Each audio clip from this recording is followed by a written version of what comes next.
क्या आप जानते हैं कि एफआईआर दर्ज होने के बाद क्रिमिनल केसेस की असल कहानी कहां से शुरू होती है? एक शख्स के खिलाफ जब एफआईआर दर्ज होती है, पुलिस इन्वेस्टिगेशन शुरू की जाती है, एविडेंसेस इकट्ठे किए जाते हैं, विटनेस के खिलाफ स्टेटमेंट रिकॉर्ड होती हैं, पुलिस डायरी में रोजाना की बुनियाद पर इन्वेस्टिगेशन लिखी जाती है और फिर एक वक्त ऐसा भी आता है जब पुलिस को फैसला करना होता है कि आया एक्यूज के खिलाफ इतने एविडेंसेस मौजूद हैं कि उसे मजिस्ट्रेट के सामने भेजा जाए या एविडेंस नाकाफी होने की सूरत में इसे रिलीज कर दिया जाए। लेकिन यहाँ असल सवाल ये है कि अगर पुलिस किसी एक्यूज को सेक्शन 169 के तहत रिलीज कर दे तो क्या वो शख्स हमेशा के लिए बरी हो गया है? अगर एविडेंस काफी हो तो सेक्शन 170 में क्या होता है? कंप्लेनेंट और विटनेस को कोर्ट के सामने कैसे लाया जाता है? पुलिस डायरी क्या होती है? क्या अक्यूज को पुलिस डायरी देखने का हक हासिल है? और सबसे अहम सवाल, जो पुलिस इन्वेस्टिगेशन मुकम्मल होने के बाद जो रिपोर्ट मजिस्ट्रेट के सामने पेश होती है वो असल में क्या होती है? क्या इसे चालान कहते हैं? क्या हर पुलिस रिपोर्ट चालान होती है? क्या पुलिस मजिस्ट्रेट की रिपोर्ट का पाबंद होता है? आज की ये वीडियो आपके लिए इंतहाई अहम हो सकती है, क्योंकि आज की इस वीडियो में हम सेक्शन 168 से लेके सेक्शन 173 ऑफ सीआरपीसी का एक एक सेक्शन को अलग अलग नहीं बल्कि एक साथ मुकम्मल कानूनी चेन के तौर पर समझेंगे। यानी हम देखेंगे कि एक क्रिमिनल इन्वेस्टिगेशन कैसे आगे बढ़ती है, पुलिस का किरदार कहाँ खत्म होता है, मजिस्ट्रेट का किरदार कहाँ से शुरू होता है, एक्यूज्ड के लिए सेक्शन 169 और सेक्शन 170 का क्या मतलब है, पुलिस डायरी की क्या लीगल इंपॉर्टेंस है और आखिर में 173 के तहत पुलिस रिपोर्ट अदालत में कैसे पेश होती है। आज की इस वीडियो के बाद आपके ज़हन में सेक्शन 168 से लेके सेक्शन 173 ऑफ सीआरपीसी का पूरा कंसेप्ट एक मुकम्मल पिक्चर की तरह क्लियर हो जाएगा। सबसे पहले हम बात करते हैं सेक्शन 168 ऑफ सीआरपीसी की। इस सेक्शन को समझने के लिए हमें पुलिस इन्वेस्टिगेशन के अंदर मौजूद हायरार्की को समझना होगा। क्रिमिनल इन्वेस्टिगेशन हमेशा एक ही पुलिस ऑफिसर के हाथ में होना जरूरी नहीं। कई केसेस में इन्वेस्टिगेशन किसी सबऑर्डिनेट पुलिस ऑफिसर के जरिए भी की जा सकती है, जो मुख्तलिफ इन्वेस्टिगेशन स्टेप्स मुकम्मल करता है, विटनेसेस की स्टेटमेंट रिकॉर्ड करता है, मौके का मुआयना करता है, एविडेंस कलेक्ट करता है और केस के मुतालिक मुख्तलिफ फैक्ट्स सामने लाता है। अब सवाल यह पैदा होता है कि अगर इन्वेस्टिगेशन किसी सबऑर्डिनेट पुलिस अफसर ने की है तो इस इन्वेस्टिगेशन का रिजल्ट किसको बताया जाएगा? यहाँ सीआरपी का सेक्शन 168 सामने आता है, जिसका बुनियादी मकसद ये है कि जब भी कोई सबऑर्डिनेट पुलिस अफसर को इन्वेस्टिगेशन करेगा तो जो उसका रिजल्ट निकलेगा वो अपने ऑफिसर इंचार्ज यानी जो थाने के इंचार्ज जिसे हम एसएचओ कहते हैं उसको दिखाने का या उसको बताने का पाबंद होगा। यानी कानून ने इन्वेस्टिगेशन के अंदर एक रिपोर्टिंग चेन कायम की है। यानी सादा अल्फाज में समझें तो एक सबऑर्डिनेट पुलिस ऑफिसर इन्वेस्टिगेशन करेगा, जो भी फाइंडिंग उस इन्वेस्टिगेशन में सामने आएंगी वो अपने सीनियर या ऑफिसर इंचार्ज को रिपोर्ट करेगा और फिर इन्वेस्टिगेशन को कानून के अगले मरहले की तरफ लेकर जाया जाएगा। यहाँ एक बहुत अहम कंसेप्ट समझने की जरूरत है कि पुलिस इन्वेस्टिगेशन एक रैंडम प्रोसेस नहीं है, ये एक स्ट्रक्चरल लीगल प्रोसेस है। इसमें इन्वेस्टिगेशन होती है, एविडेंस कलेक्ट होता है, फाइंडिंग सामने आती है और फिर वो फाइंडिंग मुतलका ऑफिसर के सामने रिपोर्ट की जाती है और यही सेक्शन 168 हमें समझाता है। ऑफिसर इंचार्ज के सामने पेश किया जाएगा तो अब आगे क्या होगा? क्या एक्यूज के खिलाफ जो एविडेंस हैं वो काफी हैं या एविडेंस नाकाफी है? अगर तो एविडेंसेस नाकाफी हैं तो सीआरपीसी का सेक्शन 169 सामने आता है। अगर तो एविडेंसेस काफी हैं तो सीआरपीसी का सेक्शन 170 का मैकेनिज्म अप्लाई होता है। यानी सेक्शन 169 और 170 ऑफ सीआरपीसी को आप एक दूसरे के मुकाबले समझ सकते हैं। एक तरफ है इनसफिशिएंट एविडेंस सेक्शन 169 और दूसरी तरफ है सफिशिएंट एविडेंस 170। अब पहले हम सेक्शन 169 ऑफ सीआरपीसी को समझते हैं कि वो क्या है। सेक्शन 169 ऑफ सीआरपीसी यानी release of accused when evidence is deficient.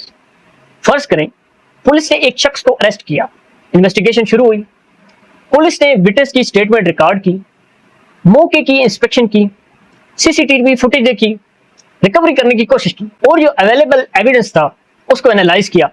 लेकिन इन्वेस्टिगेशन के दौरान पुलिस ऑफिसर को यह मालूम हुआ कि एक्यूज के खिलाफ इतना एविडेंस या रीजनेबल ग्राउंड मौजूद नहीं है तो उसे मजिस्ट्रेट के सामने भेजा जा सके। अब सवाल यह है कि क्या सिर्फ इस वजह से कि पुलिस ने इसे अरेस्ट किया था वो शख्स पुलिस कस्टडी में ही रहेगा? नहीं।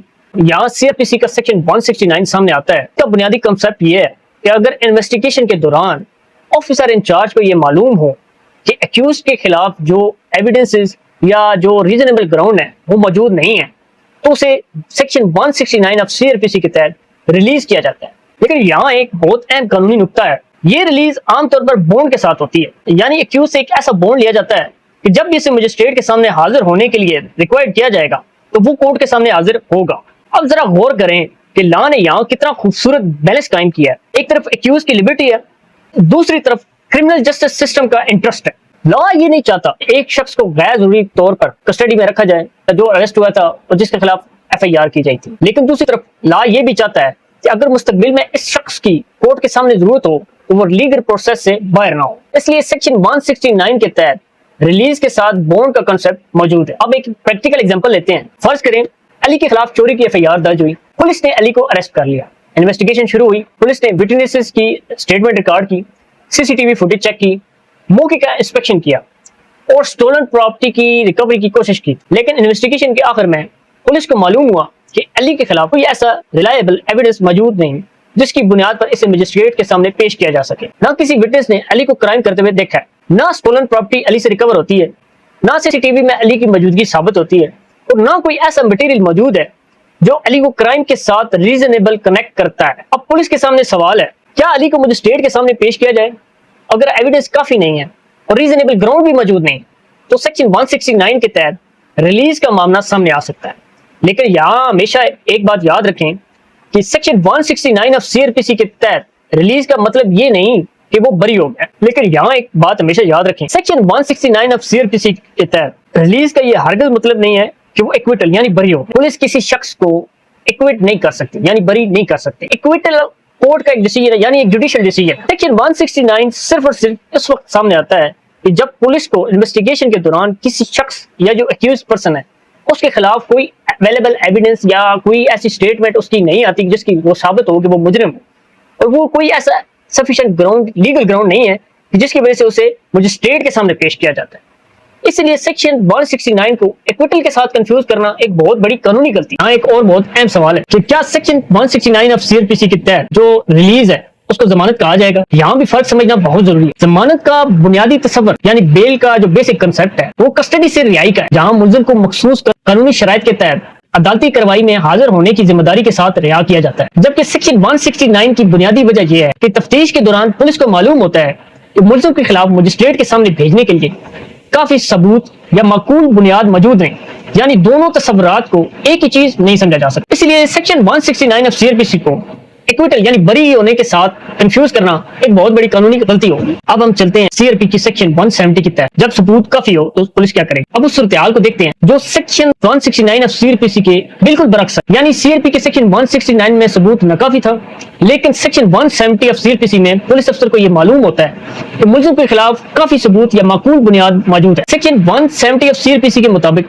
अगर तफ्तीश के नतीजे में ये मालूम हो कि मुलजिम को मजिस्ट्रेट के सामने भेजने के लिए काफी सबूत या माकूल बुनियाद मौजूद है तो पुलिस उसे मजिस्ट्रेट के सामने रवाना करे। अगर मुलजिम हिरासत में है तो उसे मजिस्ट्रेट के सामने पेश किया जाएगा और अगर वो हिरासत में नहीं तो कानून के मुताबिक उससे जमानत या हाजिरी के लिए मुचलके लेने का तरीका अख्तियार किया जा सकता है। लेकिन यहाँ भी एक बहुत अहम बात समझिए, सेक्शन 170 ऑफ CRPC का मतलब ये नहीं कि पुलिस ने मुलजिम को मुजरिम करार दिया। पुलिस सिर्फ ये समझती है कि दस्तयाब मवाद की बुनियाद पर मुलजिम को अदालत के सामने भेजने के लिए काफी बुनियाद मौजूद है। जुर्म या बेगुनाही का हतमी फैसला अदालत ही करेगी। पुलिस का काम तफ्तीश करना, सबूत जमा करना और तफ्तीश के नतीजे की बुनियाद पर मुलजिम को अदालत के सामने लाना, लेकिन मुलजिम मुजरिम या बेगुनाह इसका हतमी तयन अदालत करे। इसलिए CRPC के सेक्शन 169 और 170 को याद रखने के लिए दो चीजें, यानी 169 में जो एविडेंसेस होते हैं वो नाकाफी होते हैं और जो सेक्शन 170 ऑफ CRPC है उसमें एविडेंसेस होते हैं जिनकी बुनियाद पर मुलजिम को मजिस्ट्रेट के सामने पेश किया जा सकता है। लेकिन दोनों सूरतों में हतमी फैसले की इख्तियार सिर्फ और सिर्फ अदालत को है,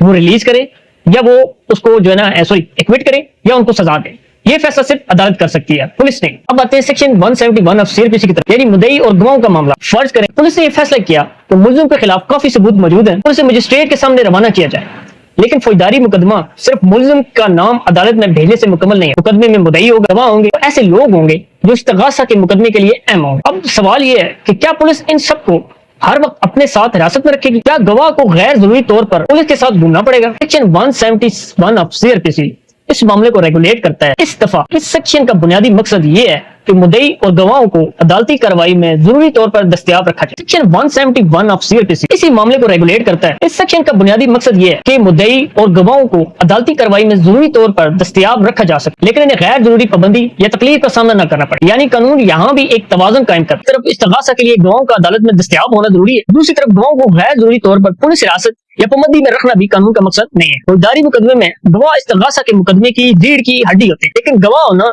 इस बात का मतलब ये नहीं है तो उस शख्स की आजादी मुकम्मल तौर पर खत्म हो। कानून इस बात की कोशिश करता है कि वो अदालत के सामने हाजिर हो, लेकिन इसे गैर जरूरी तकलीफ से भी दूर रखा है। अगर कोई जरूरी शख्स अदालत में हाजिर होने से इनकार करे या मतलूबा मचलके न भरे तो कानून के मुताबिक इसे मजिस्ट्रेट के सामने रवाना करने का तरीका अख्तियार कहा जा सकता है। यानी सेक्शन 171 ऑफ सीआरपीसी का मकसद इस्तगासा के गवाहों की दस्तयाबी और उनकी आजादी के दरमियान तवाज़ुन कायम करना है। अब हम आते हैं सीआरपी के सेक्शन 172 की तरफ।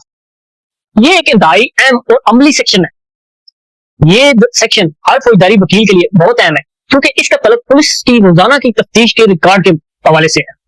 जरा सोचे, पुलिस ने तफ्तीश शुरू की, अब अदालत या किसी दूसरे कानूनी फोरम पर यह सवाल पैदा हो सकता है कि ये तफ्तीश के दौरान पुलिस ने क्या क्या किया, किस दिन तफ्तीश हुई, किस वक्त पुलिस ने तफ्तीश शुरू की, किस जगह गई, किस शख्स से मिली, कौन सा मवाद सामने आया, कौन से हालात की तफ्तीश की गई और तफ्तीश की पेशरफ्त क्या थी।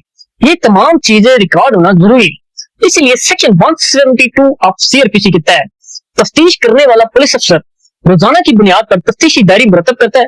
आमतौर पर इसे पुलिस डायरी या केस डायरी कहा जाता है। इस सेक्शन में तफ्तीश की रोजाना कार्रवाई का रिकॉर्ड मौजूद होता है, यानी पुलिस ने तफ्तीश कब शुरू की और कब खत्म की और तफ्तीश के दौरान कौन से हालात सामने आए। पुलिस डायरी और पुलिस रिपोर्ट एक चीज नहीं है। पुलिस डायरी तफ्तीश के दौरान की रोजाना कार्रवाई का रिकॉर्ड है, जबकि पुलिस रिपोर्ट वो रिपोर्ट है जो तफ्तीश मुकम्मल होने के बाद सेक्शन 173 ऑफ सीआरपीसी के तहत मजिस्ट्रेट के सामने पेश की जाती है। ये दोनों अलग अलग कानूनी दस्तावेजात और तस्वीरात। यहाँ पे सवाल आता है कि क्या मुल्ज़िम पुलिस डायरी देख सकता है। अमूमी असूल ये है कि मुल्ज़िम या इसका नुमाइंदा सिर्फ इस बुनियाद पर पुलिस डायरी का मुतालबा या मुआयना नहीं कर सकता कि अदालत ने इसका हवाला दी, लेकिन कानून में मखसूस सूरतें मौजूद हैं जहाँ पुलिस डायरी को अदालत के सामने इस्तेमाल किया जा सकता है। मसलन अगर पुलिस अफसर अपनी याददाश्त ताज़ा करने के लिए डायरी का इस्तेमाल करता है, या अदालत कानून के मुताबिक पुलिस अफसर के बयान की जांच या तजाद जाहिर करने के मकसद के लिए डायरी को इस्तेमाल करती है, तो शहादत के कानून के मुताबिक ये असूल लागू होते हैं। यहाँ एक अहम बात याद रखें, पुलिस डायरी का मकसद खुद ब खुद इस्तगासा का बुनियादी सबूत बन जाना नहीं है,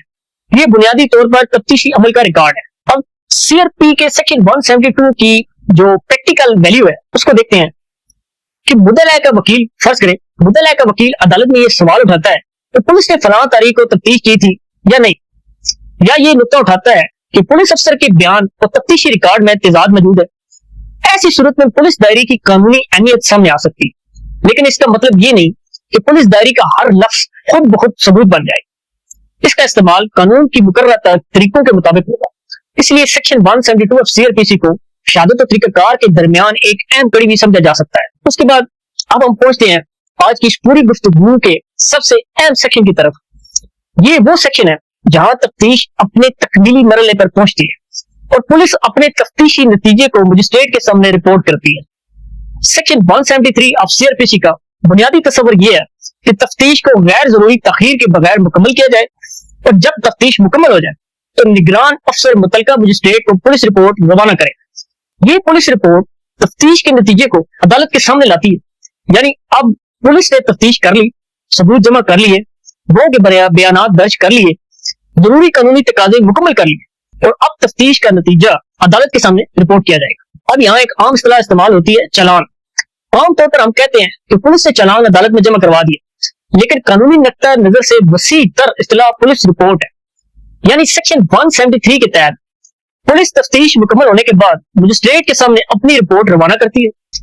आम रवाज में अगर पुलिस के मुताबिक मुल्जिम के खिलाफ मुकदमा आगे बढ़ाने के लिए काफी मवाद मौजूद हो तो इसे आमतौर पर चालान के तौर पर समझा जाता है। पर अगर तफ्तीश के नतीजे में पुलिस इस नतीजे पर पहुंचती है कि मुकदमा इस शक्ल में आगे नहीं बढ़ सकता तो रिपोर्ट में इस तफ्तीशी नतीजे को भी जाहिर किया जा सकता है। सेक्शन 173 का बुनियादी तस्वर तफ्तीश की तकमील के बाद पुलिस रिपोर्ट को मजिस्ट्रेट के सामने जमा करवाना।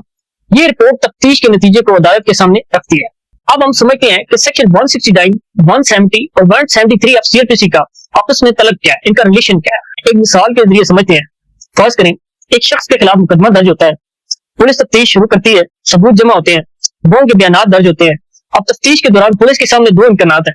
अगर तो सबूत नाकाफी है तो सेक्शन 169 ऑफ सीआरपीसी का तस्वर सामने आएगा और मुल्जिम को कानून के मुताबिक रिहा किया जा सकता है। अगर सबूत काफी है तो सेक्शन 170 ऑफ सीआरपीसी के मुताबिक मुल्जिम को मजिस्ट्रेट के सामने रवाना किया जाएगा। अब तफ्तीश मुकम्मल होती है तो फिर सेक्शन 173 ऑफ सीआरपीसी के तहत पुलिस अपनी रिपोर्ट मजिस्ट्रेट के सामने रवाना करती है, तो ये पूरी कड़ी बनती है। सेक्शन 169 सबूत नाकाफी रिहाई, सेक्शन 170 सबूत काफी मजिस्ट्रेट के सामने रवानगी, सेक्शन 173 ऑफ सीआरपीसी तफ्तीश की तकमील, पुलिस रिपोर्ट, ये तीनों दफात फौजदारी तफ्तीश की आखिरी मराइल को समझने के लिए इंतहाई अहम है। यहाँ पे एक बहुत अहम कानूनी सवाल आता है कि क्या पुलिस मजिस्ट्रेट की रिपोर्ट का पाबंद है? पुलिस तफ्तीश करती है और रिपोर्ट जमा करवाती है, लेकिन मजिस्ट्रेट एक अदालती इख्तियार रखने वाला अफसर है। वो कानून के मुताबिक पुलिस रिपोर्ट यानी मुकदमे के रिकॉर्ड और दस्तयाब मवाद को देखता है, उसको देखकर मुनासिब कानूनी हुक्म जारी कर सकता है। यानी पुलिस की तफ्तीश अहम है, लेकिन पुलिस की राय हर सूरत में हतमी अदालती फैसला नहीं होती। यही फौजदारी निजाम इंसाफ का बुनियादी फर्क है। पुलिस तफ्तीश करती है, पुलिस रिपोर्ट देती है, लेकिन फैसला अदालत करती है। उसका मतलब ये हुआ, यानी पुलिस तफ्तीश करती है, पुलिस अपनी रिपोर्ट देती है, लेकिन हतमी अदालती अमल अदालत के सामने चलता है। इसलिए अगर पुलिस किसी मुल्जिम को सेक्शन 169 के तहत रिहा कर दे तो इसका मतलब ये नहीं कि मुल्जिम अदालती तौर पर भी बरी हो गया।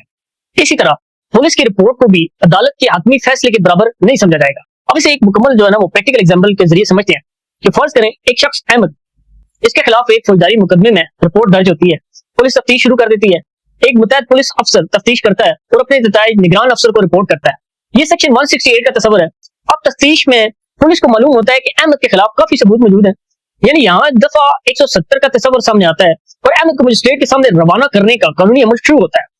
दूसरी तरफ अगर तफ्तीश में ये मालूम होता है कि अहमद के खिलाफ काफी सबूत या माकूल बुनियाद वजह मौजूद नहीं है, तो सेक्शन 169 के तहत इसे मुचलके पर रिहा करने का मामला सामने आया। अब मुकदमे में मुद्दई और गवाह भी हैं, इनको अदालती हाजिरी और इनके साथ कानूनी तरीकेकार सेक्शन 171 ऑफ सीआरपीसी के तहत समझा जाएगा। इसी दौरान पुलिस अफसर रोजाना की तफ्तीश का रिकॉर्ड भी अपनी पुलिस डायरी में मुरतब करती है। ये सेक्शन 172 का तस्वर है। अब जब तफ्तीश मुकम्मल हो जाती है तो पुलिस सेक्शन 173 के तहत अपनी रिपोर्ट मजिस्ट्रेट के सामने रवाना करती है। अब मजिस्ट्रेट इस रिपोर्ट को और दस्तयाब जो मवाद है, जो एविडेंसेस हैं, उनको कानून के मुताबिक देखेगा और मुकदमे का अदालती अमल आगे बढ़ाएगा। जैसा कि अब आपने देखा कि सेक्शन 168 ऑफ सीआरपीसी लेकर 173 ऑफ सीआरपीसी दरअसल एक दूसरे से अलग अलग नहीं है, ये एक मुकम्मल तफ्तीशी चेन है। आज हमने सीआरपी के सेक्शन 168 से लेकर 173 तक एक मुकम्मल लीगल जर्नी को समझा।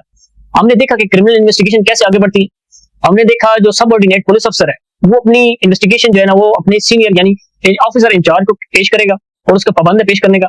हमने समझा कि एविडेंस नाकाफी हो तो सेक्शन 169 ऑफ सीआरपीसी के तहत एक्यूज को रिलीज किया जा सकता है, यानी पुलिस खुद उसको रिलीज करेगी। हमने ये भी समझा कि सेक्शन 169 ऑफ सीआरपीसी के तहत जो एक्यूज रिलीज होता है उसको एक्विटल नहीं समझा जा सकता। फिर हमने सेक्शन 170 ऑफ सीआरपीसी को समझा, जहां हमने सफिशिएंट एविडेंस होने की सूरत में एक्यूज को मजिस्ट्रेट के सामने फॉरवर्ड किया जाने का प्रोसीजर समझा। इसके बाद सेक्शन 171 ऑफ सीआरपीसी के तहत विटनेसेस और कंप्लेनेंट के मामलों को समझा। फिर उसके बाद सेक्शन 172 ऑफ सीआरपीसी के तहत पुलिस डायरी की लीगल इंपोर्टेंस को देखा और आखिर में सेक्शन 173 ऑफ सीआरपीसी तक पहुंचे, जहां पुलिस इन्वेस्टिगेशन कंप्लीट होने के बाद पुलिस अपनी रिपोर्ट मजिस्ट्रेट के सामने फॉरवर्ड करती है। अगर आप पूरे सिलसिले को एक ही लाइन में याद रखना चाहें तो यूं याद रख सकते हैं, सेक्शन 168 इन्वेस्टिगेशन रिजल्ट की reporting, section 179 insufficient evidence for release, section 170 sufficient evidence forwarded to magistrate, section 171 complainant or witnesses, section 172 of CRPC police diary and final जो सेक्शन 173 ऑफ जो CRPC है वो जी फाइनल पुलिस रिपोर्ट। और आखिर में एक इंतहाई अहम बात कि FIR क्रिमिनल केस की सिर्फ एक बिगनिंग होती है। FIR के बाद इन्वेस्टिगेशन होती है, एविडेंसेस कलेक्ट किए जाते हैं, ड्यूरिंग द जो इन्वेस्टिगेशन है वो स्टेटमेंट रिकॉर्ड किया जाता है। पुलिस ये देखती है कि एविडेंस की क्या बुनियाद है और एविडेंसेस क्या मटेरियल अवेलेबल है एविडेंसेस को जो कलेक्ट कर सकते हैं, और अगर एविडेंसेस काफी हो तो सेक्शन 170 का मैकेनिज्म सामने आता है। इन्वेस्टिगेशन के दौरान पुलिस डायरी मेंटेन होती है और इन्वेस्टिगेशन कंप्लीट होने के बाद सेक्शन 173 के तहत पुलिस रिपोर्ट मजिस्ट्रेट के सामने आती है। यानी क्रिमिनल केस का ये पूरा सफर एक चेन की तरह है। FIR से इन्वेस्टिगेशन, इन्वेस्टिगेशन से एविडेंस, एविडेंस से पुलिस ओपिनियन, पुलिस ओपिनियन से सेक्शन 169 या सेक्शन 170 ऑफ CRPC, और फिर इन्वेस्टिगेशन से कंप्लीटेशन ऑफ चालान यानी 173 यानी पुलिस रिपोर्ट जो मजिस्ट्रेट के सामने पेश होती है। और यही वो पॉइंट है जहां पुलिस इन्वेस्टिगेशन और जुडिशियल प्रोसीजर एक दूसरे से कनेक्ट होते हैं। याद रखिए, police investigates, police collects evidence, police submits reports, लेकिन कोर्ट डिसाइड्स। और यही क्रिमिनल जस्टिस सिस्टम का बुनियादी असूल है। और अगर आपको आज की वीडियो अच्छी लगी है तो वीडियो को लाइक करें, चैनल को सब्सक्राइब करें और दूसरों के साथ शेयर करना ना भूलें। अल्लाह हाफिज। पाकिस्तान जिंदाबाद।